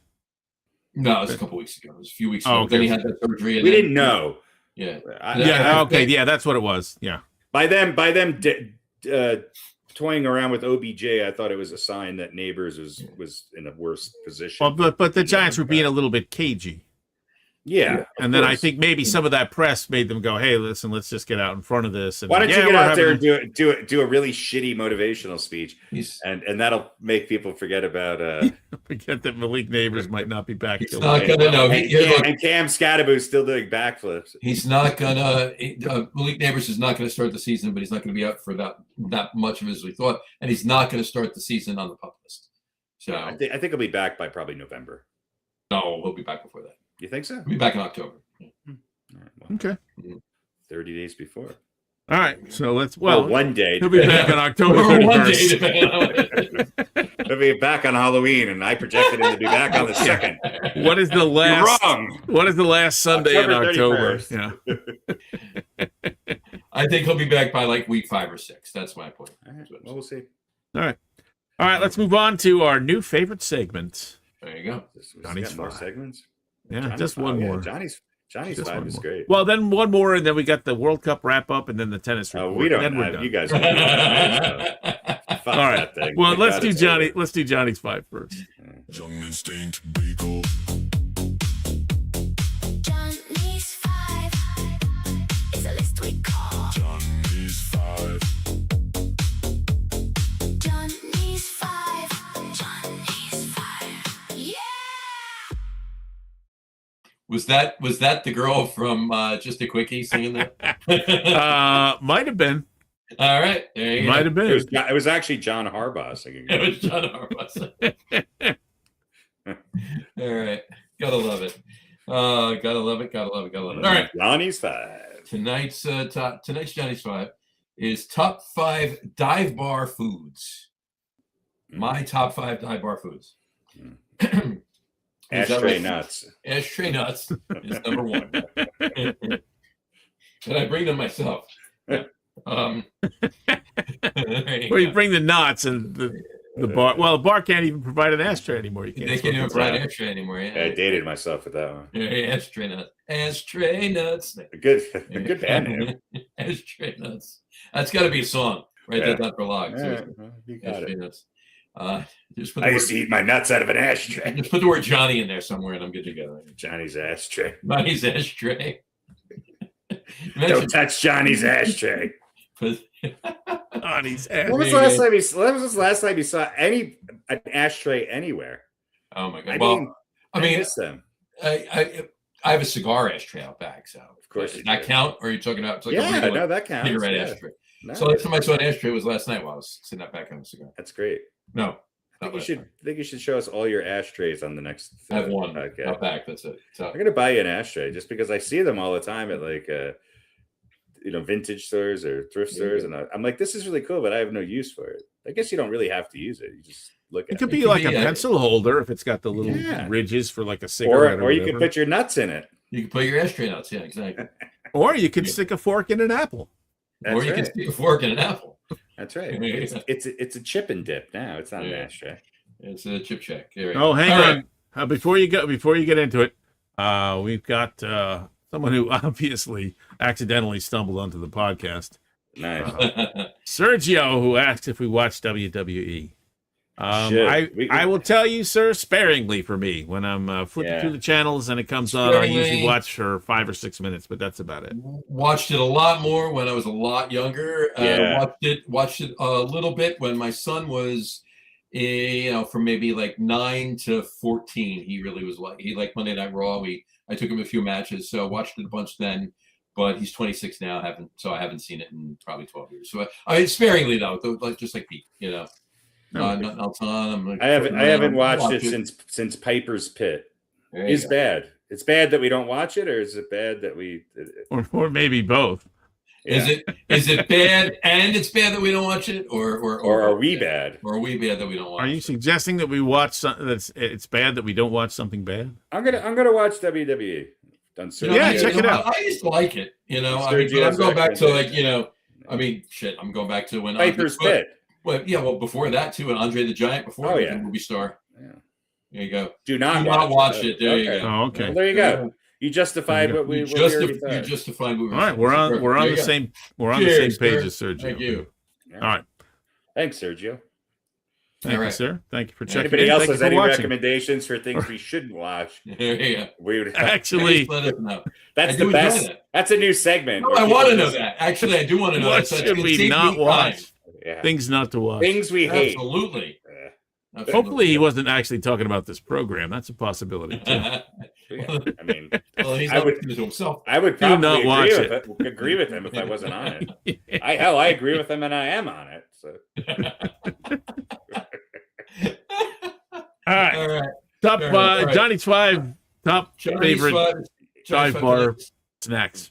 Dive bar food. Top 5 dive bar foods. All right, here we go. My number 5 is a bar pie. Good, solid bar pie, especially the ones that they actually cook. I think you right go to behind the different bar. dive bars than I do. No, I've been to dive bars that have bar pies, please. Absolutely. They have bar Maybe your pies. A bar pie is just a pizza that's made in a dive bar. Is bars that that I all? go to. A bar pie. No, it's like an 8-inch, 10-inch Yeah. pizza.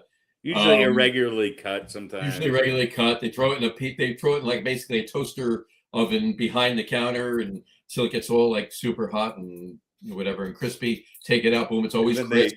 they thin top crust. it with some ashtray nuts. Top it with some ashtray nuts, sprinkle a little of the ashes on it for flavor, That's right, and yeah. serve it. You know, Yeah.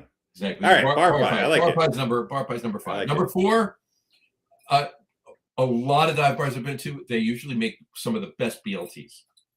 So, What? BLT, yeah.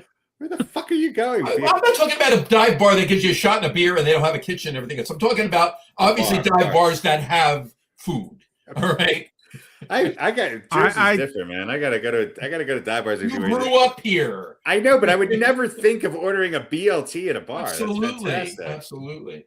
I would never think that. I would think a qualification for a dive bar is you don't have a kitchen. All right, listen. Anyway, Obviously, what do I know? That's The definition of dive bar has changed over the years, okay? Because dive bar when we were kids was an old man bar, right?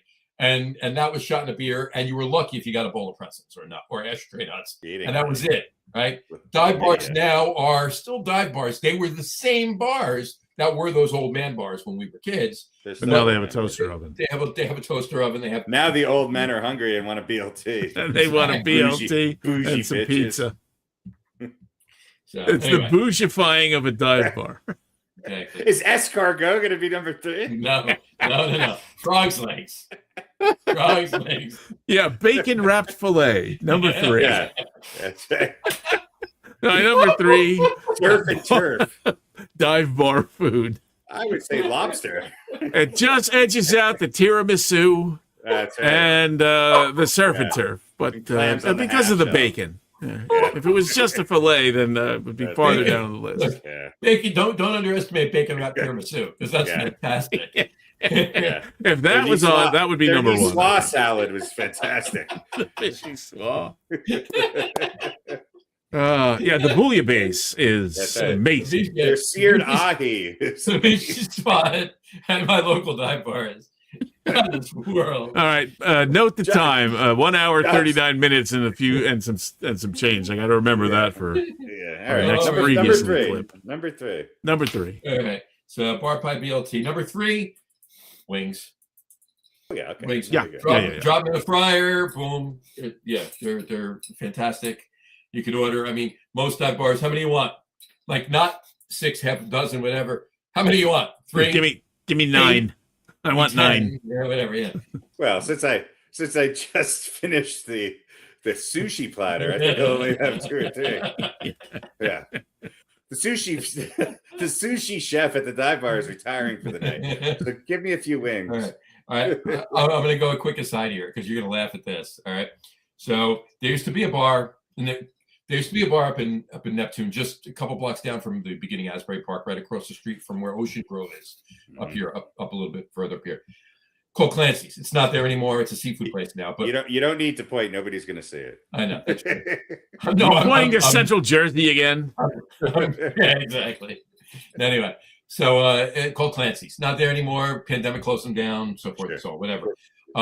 Owned by this guy, Ed Kelly. He owns Kelly's, which is right over here in Neptune, but right on the other side of the bridge from Belmar. Anyway, in both places, he had... and In case you want to stop by, Sergio. No, yeah, exactly. Both are closed. Both places, no, Kelly's is still open, but both Kelly's places he leases out space, and I'm not fucking kidding here. He leases out space to a sushi chef. All right. So they were both dive bars. Kelly still is. It's an Irish bar. They want to call it a dive bar. Irish sushi. Yeah. But it's Kelly's, right? So not both of them were Irish bars. Fantastic corned beef, the usual. The corned beef roll is amazing. Corned beef sushi is amazing. incredible. No, but the first time I went in there, I was like, sushi, really? And one of the guys sitting at the bar, not a bartender, nobody was there. One of the guys at the bar says, "It's actually fucking delicious." So I am the chef. Shits and giggles. I'm like, I gotta see, I gotta try. So I I ordered a California roll. Be safe, right? How can you fuck up a California roll, right? It came out. It was probably one of the best California rolls I've ever had. So I moved on. Anytime I went there, I moved on from that. This was some of the best sushi that I've ever had. Not the best, some of the best. Certainly the best I ever had in Irish bar. Number 4, Clancy Sushi. No, it's not. It's not. So anyway, so 5 bar pie, 4 BLT, 3 wings, 2 French fries. Just plate of French fries, especially crinkle cut, nice, crispy fries. Bing, bang, boom, done. And my number 1, and this isn't in everyone because a lot of dive bars don't have this, but certain ones do, and a bunch of them do. And there's one right down in Point Pleasant called Broadway Bar and Grill. It is by all means a dive bar. They have a kitchen behind the bar. Okay. And number 1 is, and they have a fryer and they have a grill top and everything else. It's a burger with beer, cheese, bacon, and sauteed. Very, very specific. Yes, that burger that they make there, that one is so freaking good. And I've had it. You got back on track there. That burger that they make with the caviar is just spectacular. Well, it's a crab burger with caviar. Caviar cheese. Yeah. It's a lump crab meat stuffed burger. Well, it's like a crab rangoon. Crab burger sounds like it's something you'd look up in the Urban Dictionary. Crab burger. Or one of those things that they warn you not to look up on the internet, right? Whatever you do, don't look up crab burger. You'll never be the same again. Have you ever had a crab burger? Yeah, but I like the Burgermeister burger. That would be a heck of a chain, wouldn't it? Crab burgers. I think in certain cultures they call them crab cakes. If it sold crab cakes and hamburgers, you could crab burger. Crab burger. All right. Well, all right. So there we go. Yeah, there you go. Any other offerings from you guys on dive bar food? Popular out here, a lot of places have cheese curds. Are you in Wisconsin? Oh, really? No. Now, but all the bars I go to are from Wisconsin. Do they make poutine? One place does. Yeah. If I owned a dive bar, I would make poutine. I don't know why. Honestly, I don't know why poutine has not taken over this country, considering how fat and we all are. It doesn't. Well, it's because most of the people in this country that want to eat poutine don't really realize they want to eat poutine. They want to eat disco fries. No, they just call it cheese curds, but yeah. But the poutine, no, they just put fries with right. But poutine's a little different because it's a cheese curds with the gravy and the fries. That's what I'm saying. It's delicious. Yeah, it's exactly. I'm surprised it has not, taken over or at least become more popular. Well, it's the tariffs. It's a Canadian product. The Canadian cheese curds, man, it's shot way up. We're just starting to get them across the border, and then Tukes and poutine are no go this year. Yeah, that's true. All right, Johnny's 5. There we go. Very nice. Bring it down. Nice. Johnny's top 5 very exotic dive bar food. Good stuff. Good stuff. Good stuff. All right. I don't know. Do we have anything else? I think that pretty much does it. Oh, you know what? I wanted to ask you guys before. So Harry, you think Luke Weaver is going to be traded from the Mets, right? Do you want to get? I think yes. Do you have anybody on the Yankees, a name or two that you think might be traded? Unfortunately, no. I think that I think Volpe's being shopped, but I don't think anybody's going to take him. I think there's a remote chance that Jazz Chisholm might be, moving him now rather than trying to re-sign him or losing him to free agency. If they can make it work as part of the Arez trade, I don't know really where that pans out, but maybe. I think some of their younger guys who have been up and down. I think Dominguez is a potential trade target.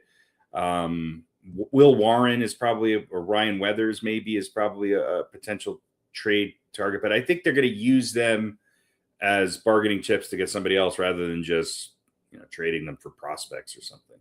Right. John, who do you think top 2 guys you think the Mets will trade? Luke Weaver, and they're going to try like hell to shop Lindor, but that's not going to happen. Probably Clay Holmes.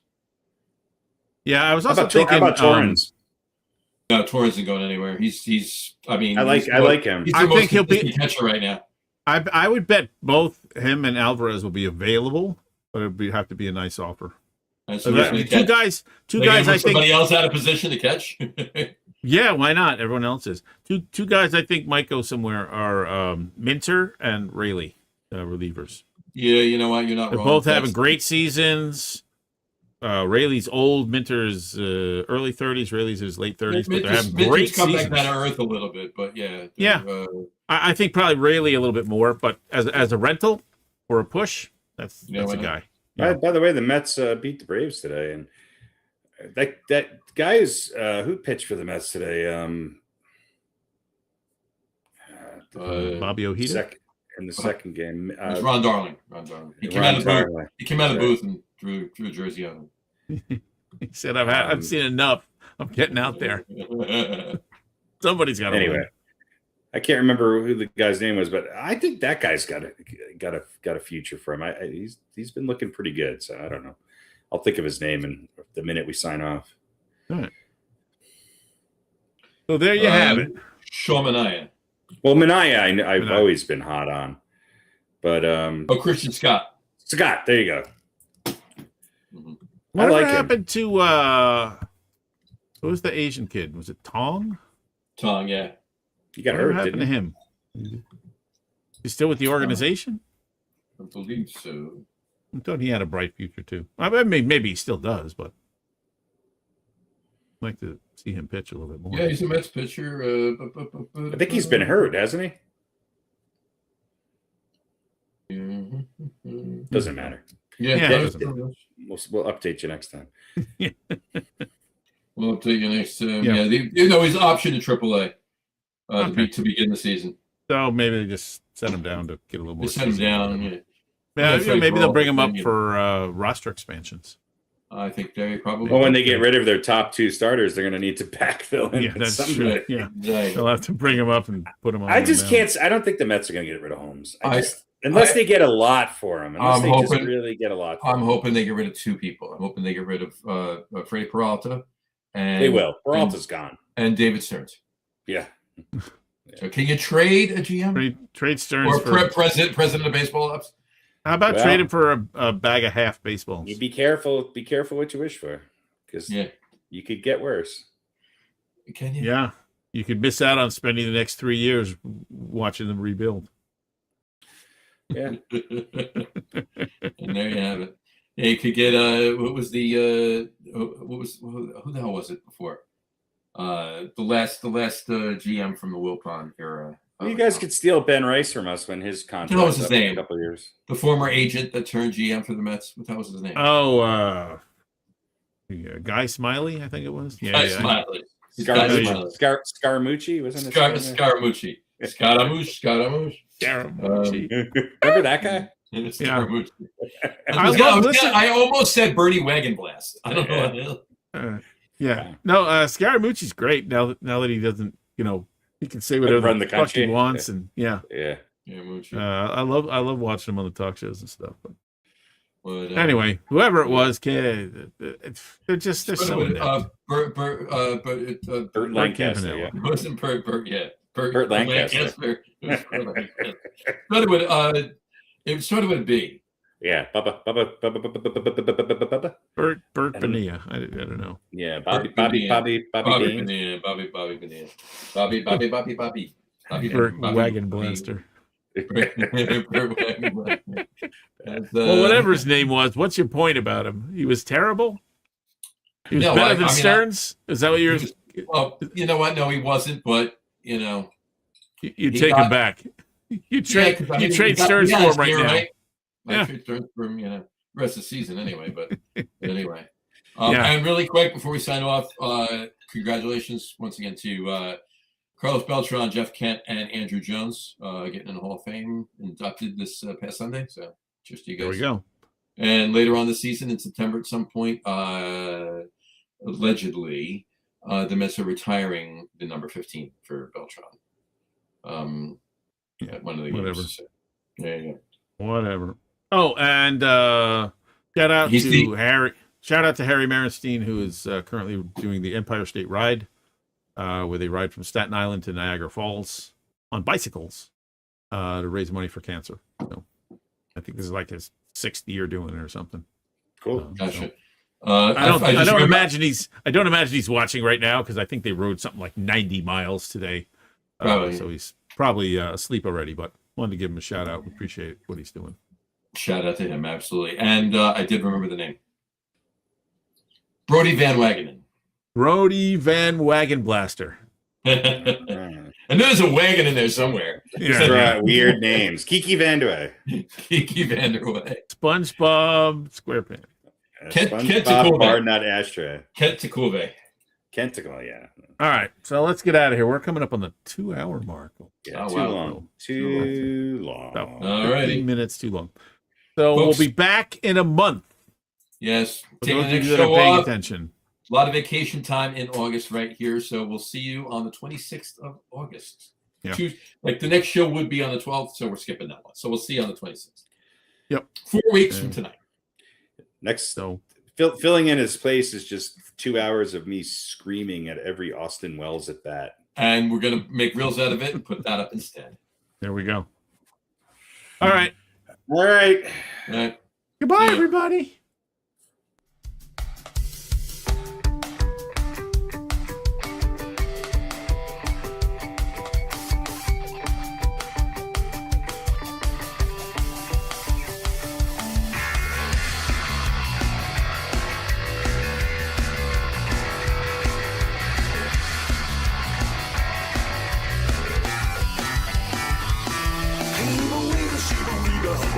Jimmy Jungle when I'm shooting through a dribble. But now you're going to slobber and you're crying in the middle of a job like Benihana.